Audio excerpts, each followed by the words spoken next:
a podcast shedding light on how healing is an inside job.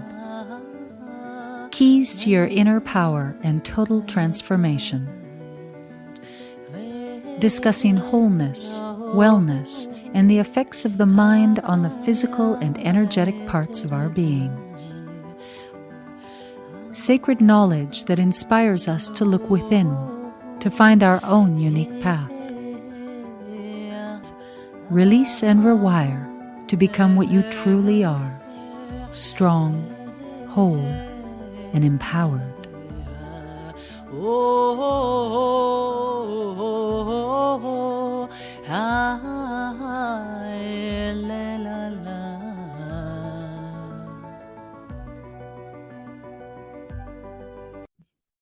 Welcome to the Empowered Mind, Empowered Health podcast. For the conscious game changers, please like, share, and subscribe. Just be the wave. Today we have Danielle Brooks. Danielle is a sacred sound healer and author of the book, Living Through the Heart, and is currently in a major deep dive with nature in Brazil. So glad to have you, Danielle, to share some of your experiences and insights. Thank you so much, Jane. It's always a treat to connect with all of you in this way. Right? And from what I understand, this is like deeper into nature than you've ever been. So I'm excited to hear about it. Yes, well, and I love how you said that. It's a deep dive. At the moment, I have decided to experience this year, 2020, by really going into a place of stillness and quiet and going as natural as I possibly can, which has always been a lifelong passion and commitment, but it's taken me right now to the tip, the very eastern tip of Bahia, Brazil, in the Marau Peninsula. And this is a part of Bahia, Brazil that is extremely remote. And I'm in an eco community. We are about an hour away from the nearest tiny little town. And we are completely surrounded by what was once a coconut plantation. So for miles and miles and miles, all you have is coconut and sand. And this community has been here for about 10 years, and it is 100% committed to sustainable eco. It's an eco village that is 100% sustainable. We use no electricity. You're going to have to say goodbye to your fridges, to the chemicals, to anything that is made in any way that is artificial. Coming here means really coming into a place of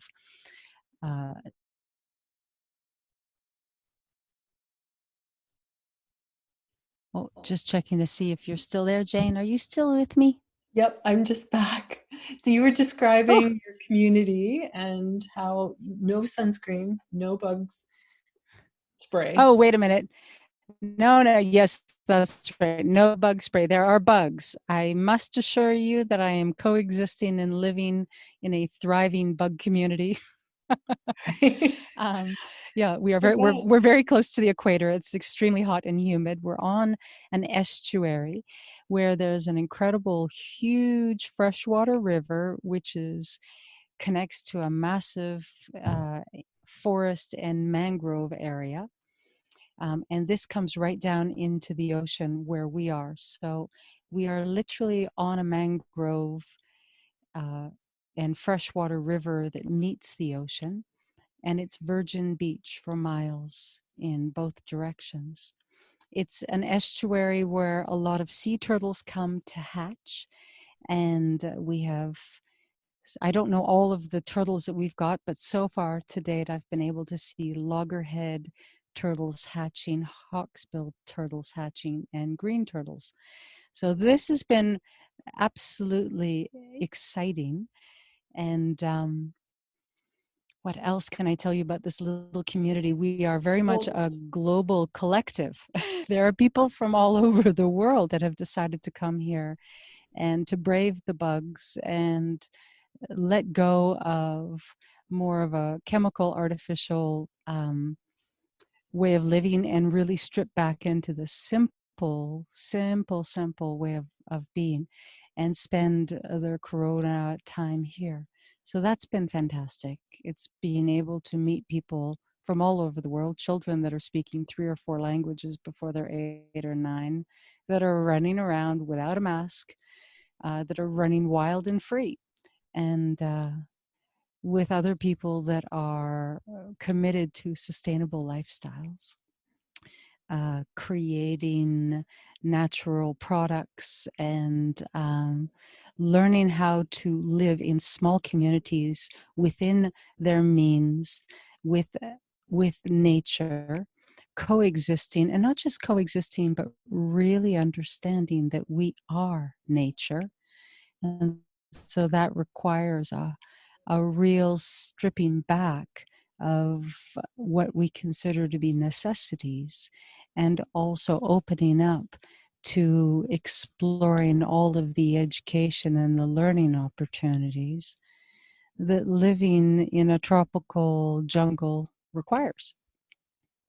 Yeah, and it is a re-education, isn't it? So you have a lot of parents there that have decided they want their children to experience nature and to live without fear. Yes, this has got to be one of the most joy-filled, heartwarming things that I'm noticing here. It's seeing these little kids. I've met parents from London, England. I've met parents from Ecuador, Mexico, the United States, Uruguay, and of course Brazil, who have come here with their children so that their children have a place to grow up that is natural. They don't have to wear masks, don't have to wear clothes if they don't want to. They are free. They move around. We don't have cars here. We have small little sandy pathways that can join all the houses. Children move around. There's a school in the mornings where the kids can go and they're learning. And then I think there's one that's outside my front door right now crying, Yeah. which is a rare, I can hear them. um, but it's been wonderful to see children being able to thrive during a time when most people are feeling incredibly fearful, incredibly isolated as well. You know, this sense of fear of getting the virus means that there's this rigidity in their energy system, and there's this sense of being uncertain about who they can be around and how to navigate this time. So when you come into a community like this, you are requested to self-quarantine, self-isolate for 2 weeks. And then after that, it's an honor system, understanding that that's up to you. And once that's done, then you are welcome to participate at the school, to come into the small organic shop where you can purchase natural soaps and basic foods. We don't have electricity here. We have solar panels, and there is a heavy focus on plant-based living. So there's a lot of beans and it really beans and dulses and grains, and it does require a different way of living, because you have to think that you can't refrigerate it. We're in the tropics. So the way that you start to eat and what you're eating and how you're planning the meals, all of this changes. It does require a commitment in this respect, to really living as simply as you possibly can and as naturally. And because we're in such a sandy area, it used to be this coconut plantation. We don't have our own gardens. And so as much as it is an eco community, it's not self-sustaining. We need to buy produce from local farmers who bring it in. And so there's 2 days a week we have a market, and we order in advance and the farmers bring it in.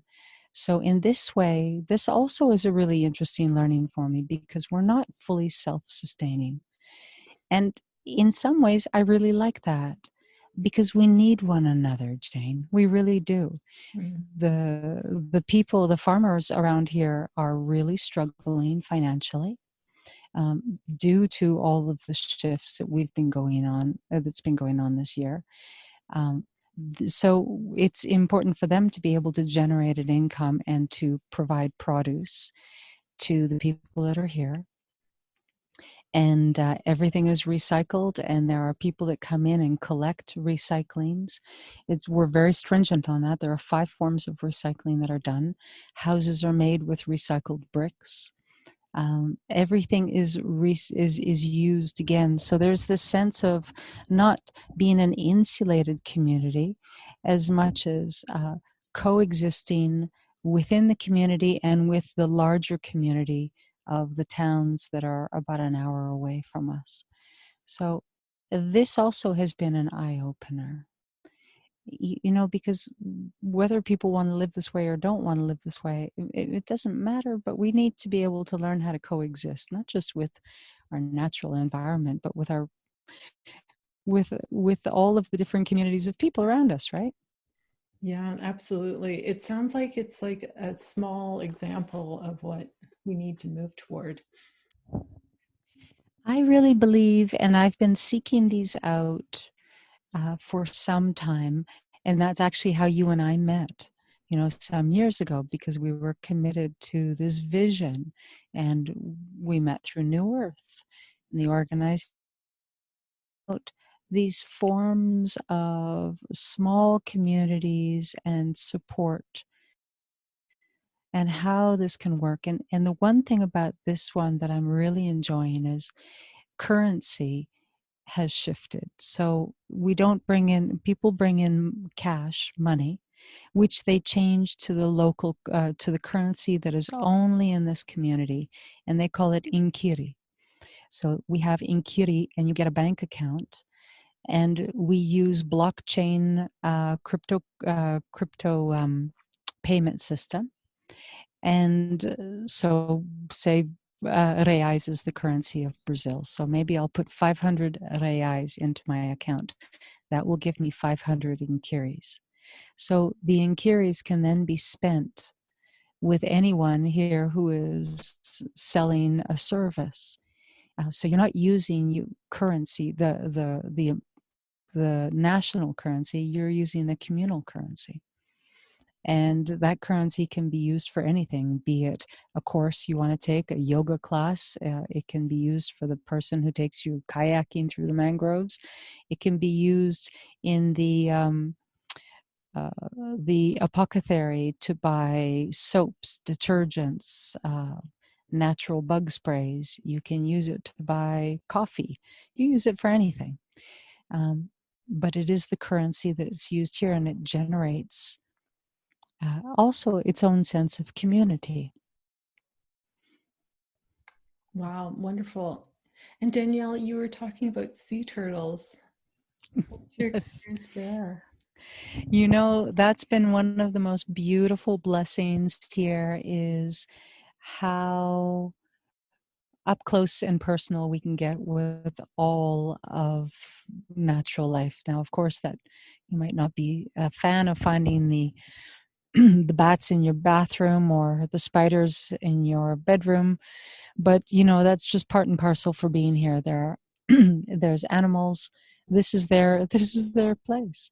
And one of the animals that has been coming here to this Marau Peninsula and laying their eggs are all kinds of different sea turtles. So the sea turtles that I've seen so far hatching are hawksbill turtles, loggerhead turtles, and green turtles. And it has been one of the most inspiring, joy-filled experiences of my life. And I don't say that lightly, because I've had the opportunity to spend a lot of time, as you know, with wild animals all over the world. But when the tide is high, um, and the sea turtles hatch, there's a community conservation attempt going on that is led by a local man, and he's been doing this for 17 years, because for the longest time, local people around here that are very, very poor would wait for the sea turtles to come and lay their eggs, and they would eat the eggs and they would eat the turtle. And there's just no infrastructure to protect them. There's also no education to educate people around the endangered state of these animals, nor is there any financial support for the people. They're eating this because it's what they have. So there's a local initiative that's been going on, which is to hire people who will walk this beach, which is, over 20 kilometers every morning, to check and see which sea turtles have come up to lay their eggs. And they educate the local people, and they are doing their best to get a government initiative to create to make this an area for conservation. So there's this movement here to not just educate people, but also to educate foreigners, and to make it financially lucrative for people, local people, to be able to live, thrive, and support their the animals that are here, the turtles. So I've had the opportunity to go out and see these little guys hatch. And we go out in the middle, 3, 4 in the morning. It becomes daylight at 4:30. And there is nothing more inspiring than watching this absolutely tiny little being who's just hatched from an egg. Its mother is long gone. There's nothing to give it guidance or direction. And the intuition, the instinct to listening to the roar of the ocean, it opens its eyes and it begins this incredible journey down to the ocean. Now, in this area, we have fisher eagles, we have vultures, we have all kinds of huge birds of prey, and they're waiting to just pick these little guys off. So people come to support them and to help them get down to the water by just being there and keeping the birds of prey away. But these little guys, it's amazing how tiny they are, how seemingly fragile, and they really are. And yet at the same time, they are so inspiring. There's nothing to guide them except their intuition, their inner compass is leading them down into this enormous roaring waves. And, we go with them, not touching them, but I was smoothing the way with my hands, because Lord knows one of them got caught in a crab hole and that was it. Like, poor little guy was in there for the longest time. But just helping them get down to begin their life, knowing that if only a small percentage of them live. That was incredible. The other thing that was really incredible about it was watching them go past garbage, plastic bottles, masks, face masks, the garbage that comes up from the sea. This is pristine land, pristine beach. But, our garbage circulates all around the world, and you see these little guys going by, these huge pieces of garbage, and it's very poignant, and it is very, I want to use the word émouvant in French. It brings you near close to tears, how miraculous and amazing life is, and how innate it is within us. The impulse, the capacity to be able to move, to live, to grow, it's there in us, it's there in these tiny little turtles. And to watch them going down, to watch them beginning their life, to watch all the incredible obstacles and hurdles just to get to the ocean, it was incredible. And at the same time, it was inspiring, because I realized this garbage is there because of me and my kind. And that's something that I can do something about. And that's something that I have to do something about.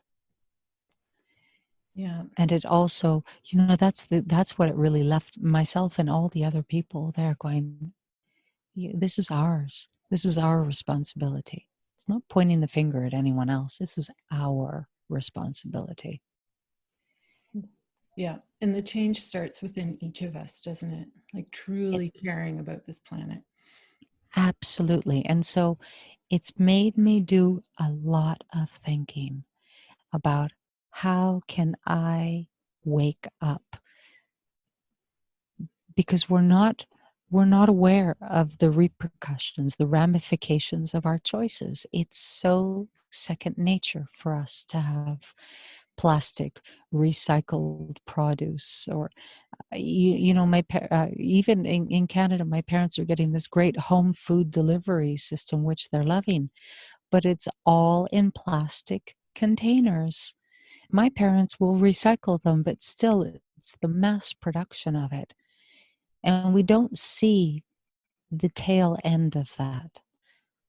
But I'll tell you, if you get up and you watch nature in its most amazing, miraculous truth and watch little sea turtles making their way with such fierce, intuitive strength and power, and you see the ramifications of the choices that we're making.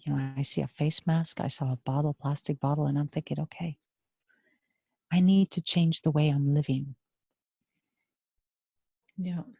And I loved your expression of the turtles having an inner compass. Like they know what to do, they know where to go. And we as humans have lost touch with that and our connection to the earth that you're talking about. So true. And yet, Jane, you know this, and I do too. And I know that a lot of people that are listening to this know this too. We've lost connection with it, but we haven't lost it. It's inside us. It needs to be reignited. And we need to bring our focus inward. When we redirect our energy inward, when we redirect our energy towards life affirming, joyful action, we ignite it again. Yeah. And directed inward, and then that connection to this planet and to earth and living in harmony with it, but being connected again. Yes.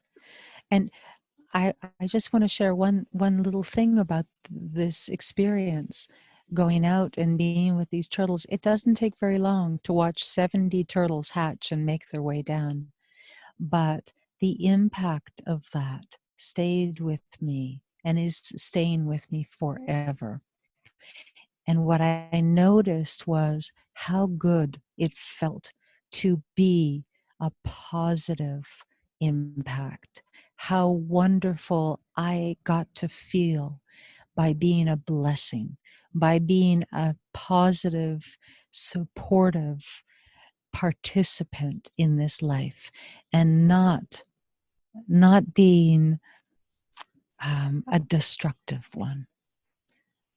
Mm-hmm. Like just unselfishly caring for another creature. It makes you feel so good.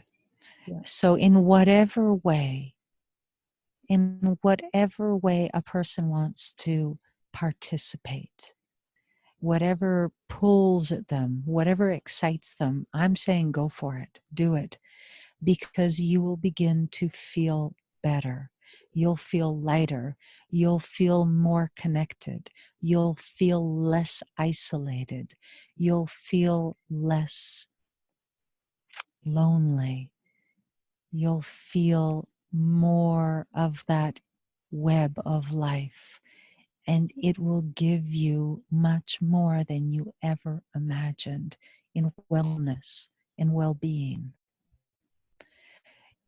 It is so healthy and life affirming to be a positive contributor in this world. Yeah. And, I find watching sea turtles, and there's something about that journey that really is impactful.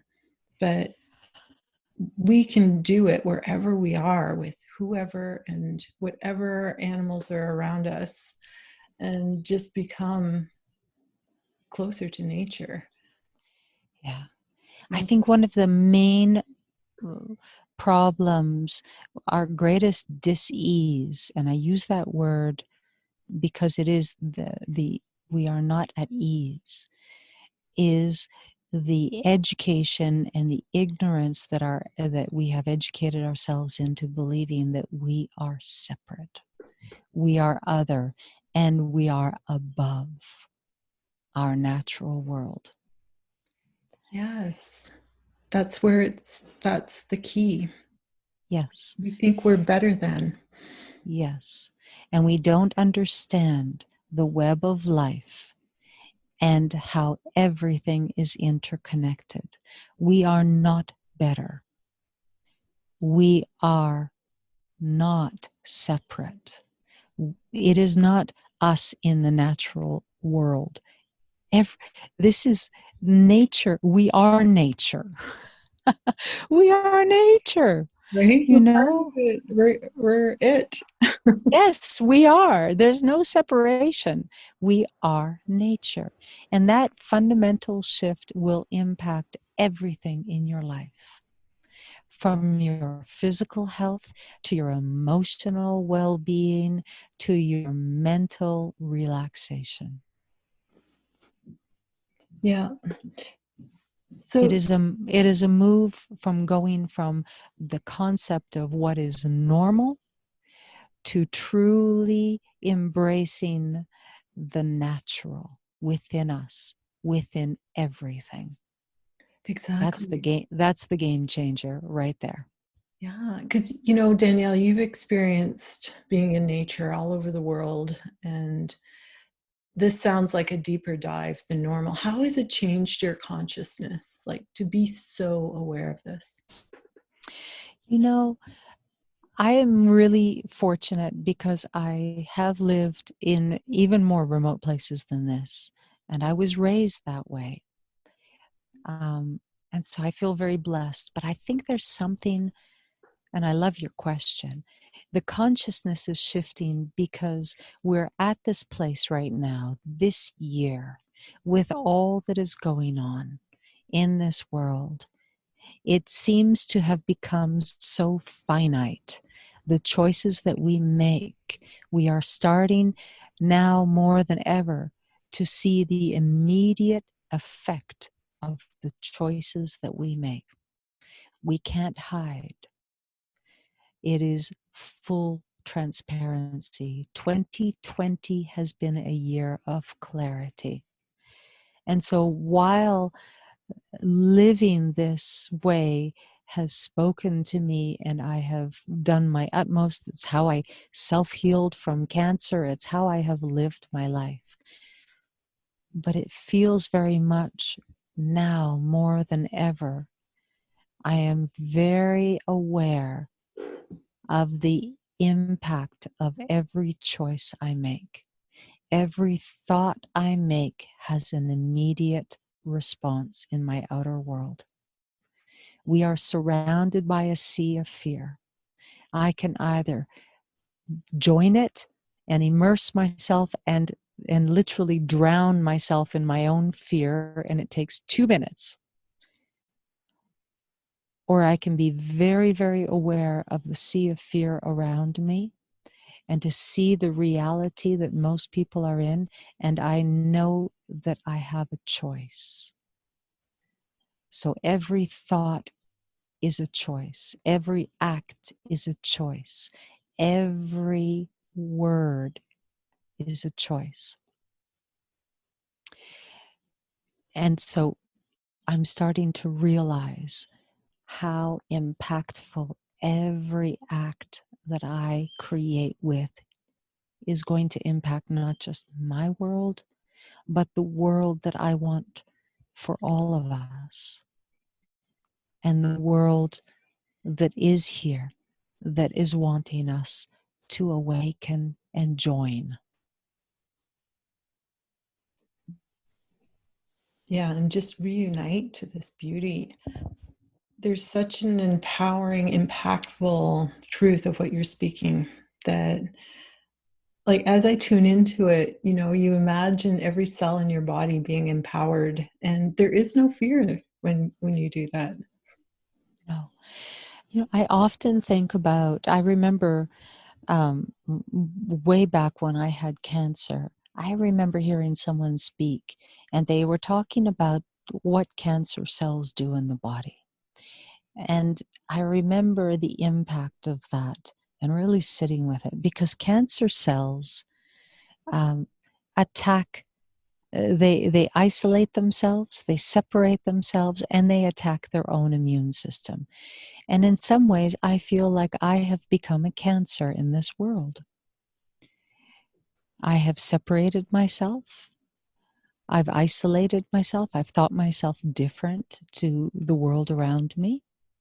And in that way, I'm not a healthy cell that is coexisting harmoniously with other aspects of life, of nature.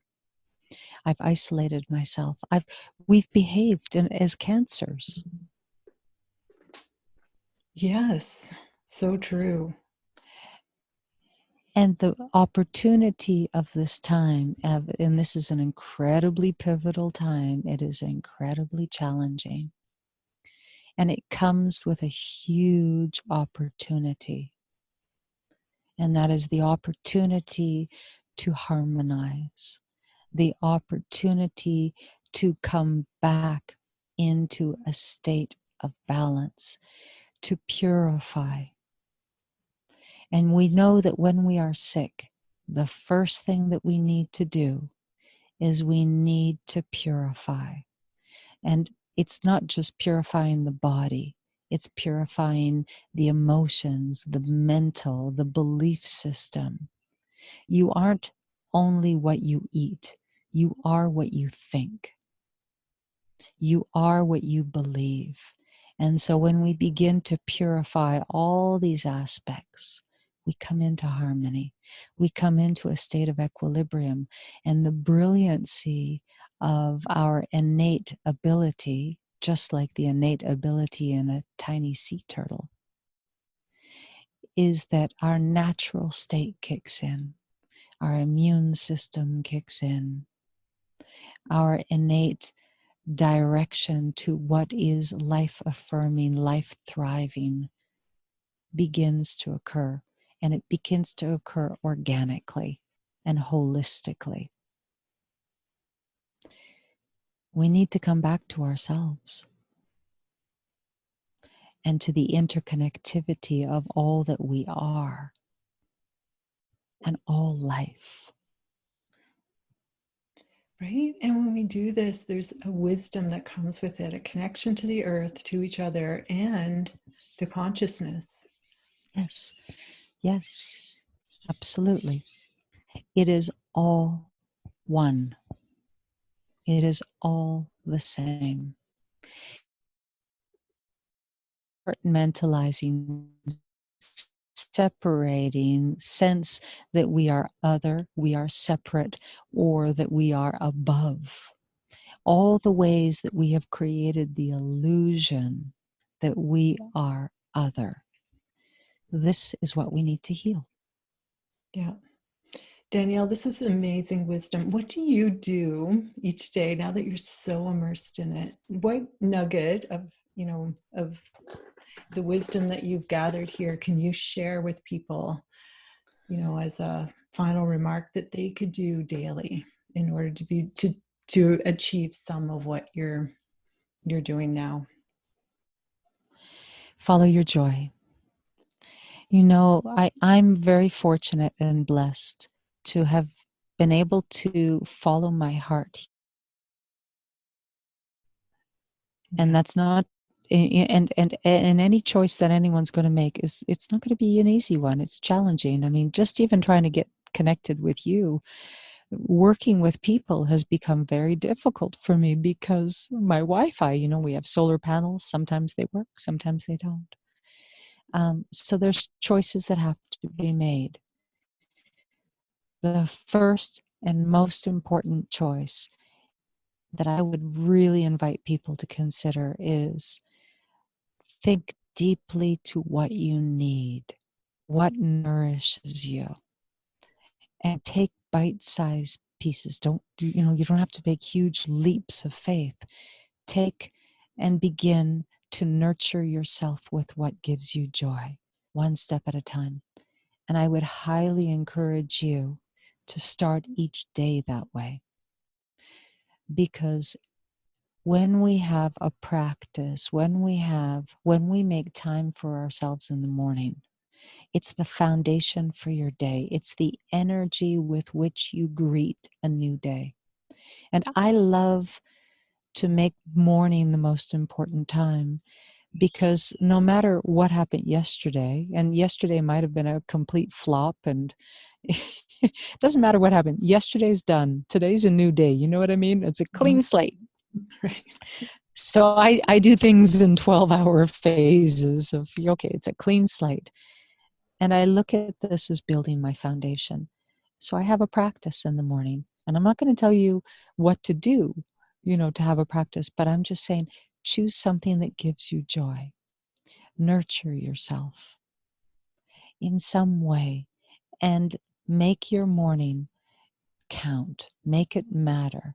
If you have the opportunity to be somewhere where you can open the window and listen to the birds, awesome. If you have a place where you can put your feet on the ground and touch the grass, wonderful. If you're in a colder climate, perhaps this is the time for you to drink something hot and nutritious and give yourself the gift of stillness and the serenity that snow or this sense of winter can bring. But in some way, make space for yourself and your natural environment to simply be in a place of appreciation. Yeah. And this is an opening. It's a way to open the door. And from that, then start to think, what is a joy? What can I do in my life that would be joyful, that would excite me, that would be life affirming, that would be a contribution? Because every little bit counts. How can I nourish myself by creating more connection with, be it natural animals, trees, minerals, it doesn't matter. But what can I do to feel a stronger affinity that would give me joy? Yeah, and to encourage, I I find your idea of, or what you're saying about the morning is so important. And I might only get, a few minutes, but I try to connect to my heart in gratitude. And Yeah. then going out to feed my two cats, my two dogs, my six horses, and I'm just saying hello to these creatures and caring for them unconditionally opens my heart for the day. And sometimes you're tired and Well, Jane, that's a huge job you've got, because I grew up mucking out stables. So hats off to you. And I know that's an enormous job. So even just being able to have that moment where you allow yourself to focus on what gives you joy in it.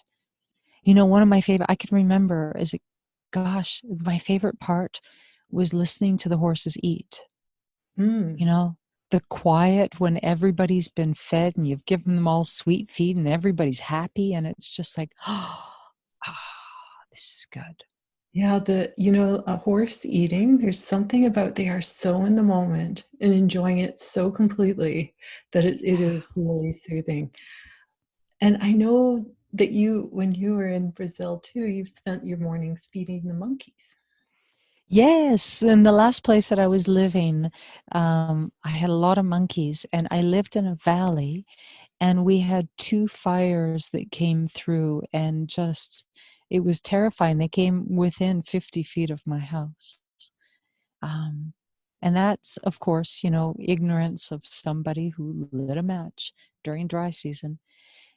So as a result, I had a lot of monkeys showing up at my house, and I was jokingly being called, the banana delivery girl. But I had these monkeys, and they were coming every morning, and I could hear them run across my roof. They were waking me up, and I would bring them out bananas. And I have to say, I've been, isolated for Corona. I haven't had anyone to give. I'm here alone, so sharing a hug has not been possible. So my heart goes out to the people that are in cities where they are feeling isolated and alone. I know what that's like. I'm in the rural area feeling the same way. And at one point, there was a really small little guy. He would come every day, and finally one day, he was able to hold a little piece of banana by himself. These are really tiny monkeys. They're called Mika monkeys. And he wrapped his little fingers around my pinky, and I almost burst into tears because this was as close to being hugged as I had gotten, and to be hugged by a wild animal. Yeah, an incredible feeling. It's the best feeling. It's the best feeling. And it's little moments like that. That's what I mean. It doesn't take a lot to be nourished and to create nourishment, heart and soul nourishment. And that's what I'm talking about. That's what we all need.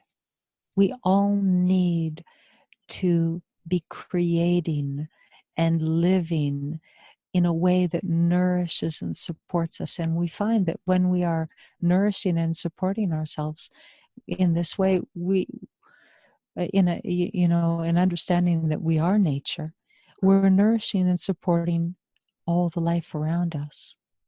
And it is so, it gives us so much more than we could have ever imagined. Yeah. And we get that fostering animals, petting a cat, just taking the time to be present and to be receptive and to appreciate the magnificence of this earth and all her life forms that we share. Yeah, it's expansive. And when you do it and you really connect, you realize that there's more than just you or I. And to be in that expanded state is just freeing. Yes, it is. I think it's the most healing thing. I really do. And we know this. We know the healing power of animals. We know the need that we all have for interaction and for touch. And especially now more than ever, with so much fear and so much uncertainty in our world, it is essential to create connection and to understand that we're connected. And yes, if this means that for the moment, it means, honoring the fact that we have to be careful because we do have a virus and we do have a pandemic and we have a lot of people that are at risk. So there are many ways to fuel and build connection. Begin with your garden. Plant the garden. Plant the seeds. I have a brother who has been trying to build this house, and he's, trying to build a house this year. I can only imagine the challenges, but he said that his therapy is that every day that things couldn't be done, he would spend that day planting a tree. And I love that. I love that. When he felt that he couldn't move forward on his project for one reason or another, financial hardship, whatever, he planted a tree. Oh, I love that too. Yeah. When you can't move forward, when there's that blocks, just go sideways. Exactly. And contribute to growth, contribute to life. Plant a tree. Oh my God, nothing better than planting a tree. Right? Mm-hmm. Contributing to growth. Yeah. This is Yeah. beautiful, Danielle. Any final words of wisdom when you're on that thought? I wish we could speak with people. I love chatting with you. But I think more than anything, I wish for others to know that while we are each journeying our journey individually, and these are really challenging times, I can't help but feel like I'm a sea turtle, and so are you. So are we all. And it was such a joy to be with these sea turtles because I don't know how conscious they are of me smoothing the way for them. But I couldn't help but feeling like I've been a sea turtle this year. I've fallen into crab holes more times than I can mention or care to. I've felt lost. I've gotten stuck in seaweed. Oh my God, the junk and the garbage that I've had to journey through. It's been really hard. And yet at the same time, there's been these unseen forces that have helped me when I least expected it and opened the way and smoothed the way so that I could take steps. And watching those sea turtles was very inspiring for me because I realized that even no matter where we're at, there is the unseen helping hand, and it's here. And it's here for all of us. One of the helping hands is this podcast. There's so many of them. So I would wish for those that are listening to know that they are the helping hands and that there are helping hands here for them too. And I'm so grateful to be on this journey with you. Gratitude, Danielle. Such beautiful, amazing words. And, everyone out there, just listen to that inner compass and don't give away your power to anyone else. Just, Amen. amen. And just go be you. Yes. Yes. Go be you. Be true. Just be true. Just be truly you. Yeah. We need you to be true in you. Yeah. Thank you so much, Danielle. Thank you for taking time with me today. I'm so happy to be with you.